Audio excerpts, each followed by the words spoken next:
here with Barbara Dankquist, the co-executive director of the Carmel Education Foundation. Can you describe what event was going on today? Thank you so much. Yes, today was the 8th Ghost and What's the coolest costume you've seen?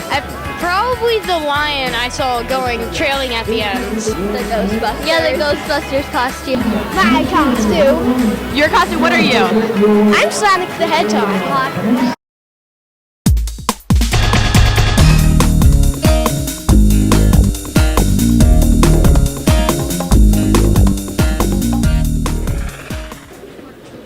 Good morning, Carmel High School. I'm Julianna Mary, and today I'm hitting the halls to find out what CHS students and staff would do if they won the lottery. I'd buy a Lamborghini and some knowledge. Good morning, Carmel High School. I'm Julianna Mary, here today to find out what Carmel's favorite Thanksgiving traditions are. I really like to celebrate Friendsgiving, where we get together with all my friends and we all bring food, and it's super fun. Good morning, Carmel High School. I'm Julianna Mary, here with your entertainment update. This summer, athletes competed in the 2016 Summer Olympics in Rio. The United States athletes received a total of 121 total medals, 46 of which are gold. Olympic diver Steele Johnson was one of the several Hoosier athletes to compete in Rio. While Steele was in the water, his sister, CHS senior Holland Johnson, was cheering him on from the stands. Now over to an inside story on Steele Johnson as told by Holland. Good morning, Carmel High School. I'm Julianna Mary here on the Superintendent Show with Dr. Wall and Jack Missler. Today we will be talking about what America looks like post-election, and Britt Beery will come on to talk about the state game. I think bringing it back to Carmel High School, I've talked to a lot of the seniors who can actually vote this year. And I think what is just so ironic almost about this election is that I asked them, you know, like, who are you voting for? Like, are you going to do early voting? And a lot of them say, I'm not sure if I'm going to vote. And then I ask why, and they say, well, I don't think I know enough about the candidates. And then you have to wonder, and a lot of the times they say, well, I did watch the debates. Right. And they say it's hard to take a stance when all they do is argue. And I think that that's very interesting and very telling of how different this election really is, because even here at Carmel High School, you're seeing the percentage of voters that vote the least, the age group of voters that vote the least, saying that they are not informed enough as Americans, even though they have participated in watching the debates and looking into the information, but they still just don't feel as if they're able to vote. See, that's the sad part that I was talking about. And it'll be interesting to see how the rest of the games turn out. Thanks so much for being on with us today, Kurt. Thank you. Hey, good luck. Thank you. Go Cubs. You're supposed to say go Indians. All right, so now just to kick off our first superintendent show, we're going to do a little bit of a Q&A to get to know Dr. Wall better. So the first thing that I was wondering is, who were you in high school? Okay. Just to be very candid, I thought high school existed so I could play sports. I really did. I played tennis in the fall, I played basketball in the winter, and baseball in the spring. Wow, quite the athlete. I loved it, and I thought that's just, you know, you're supposed to be in sports all year round. I was also in a service organization in high school. It was called the Beta Club, which basically meant we went around and serviced things and raised money for the community, for those that had less, you know, lesser advantaged people in the community. But that really was kind of my shtick. I thought it was baseball. Baseball, awesome. Basketball, and tennis. And what advice do you think you could give your high school self?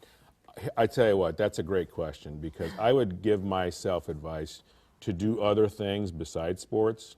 I really would have, because we had a really good performing arts program at my high school that I thought about becoming involved with, but then thought, oh, I don't know if I can balance. I would have told myself, get involved. The plays, the musicals, I would have most certainly loved that. I think I love music. I love everything about, you know, going to plays and musicals and things like that. So I would have told myself, expand a little bit. There's more than just sports out there in high school.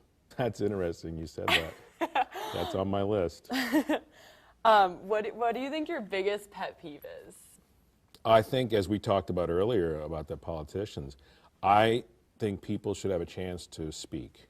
So when people interrupt or, don't listen with the intent to talk, they listen with the intent to talk over you or interrupt you, I just think that's... Okay, so next question is going to be...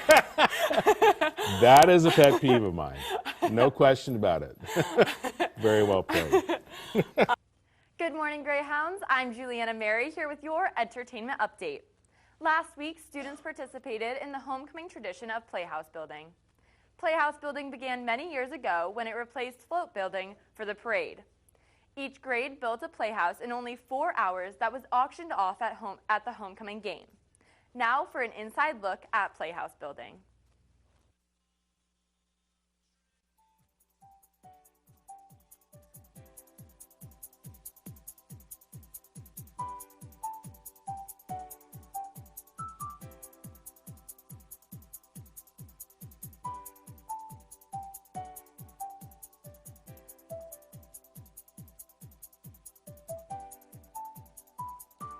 Playhouse building is a homecoming tradition here at CHS, where students and staff come together and build playhouses in only 4 hours. The playhouses are then auctioned off to the community at the homecoming game. The money raised from each playhouse goes to a different charity. This year, the money raised from the freshman Home Sweet Home themed house will go to TheraPlay. The sophomore Neverland house supports the Carmel Youth Assistance Program. The juniors support the Hamilton County Humane Society with their Up-themed house. And seniors donate to Chaucey's Place with their Pokemon-themed house. Staff members also built a Secret Life of Pets themed house for the Children's Education Foundation. Here's why CHS students and staff think it's important for our school to give back during homecoming.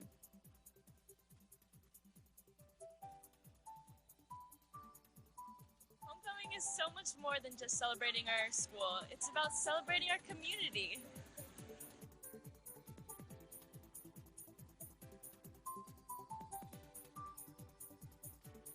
I think it's important to give back to our community during homecoming week because homecoming week is such a week that we come together to celebrate our pride and our school spirit, and to give back is such an important part of how we come together.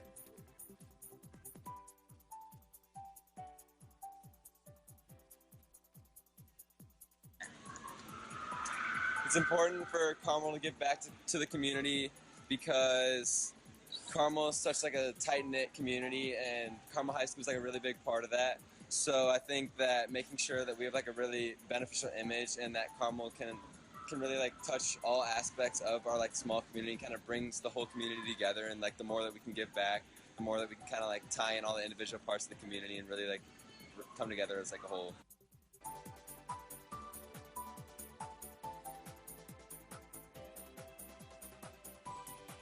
Playhouse building was a huge success this year, and now students will see which grade raises the most money for their charity. Playhouses will be auctioned off after 3 p.m. on Friday. Bidding starts at $300. This has been your CHTV News. The sophomore Neverland themed house sold for $600. The junior Up themed house sold for $500. And the faculty Secret Life of Pets house brought in the most donations with $750. 4 hours of students' hard work amounted to over $2,500 of donations for local charities. That's all I have for you today, Greyhounds. This has been Julianna Mary for CHTV. I hope you have a merry day.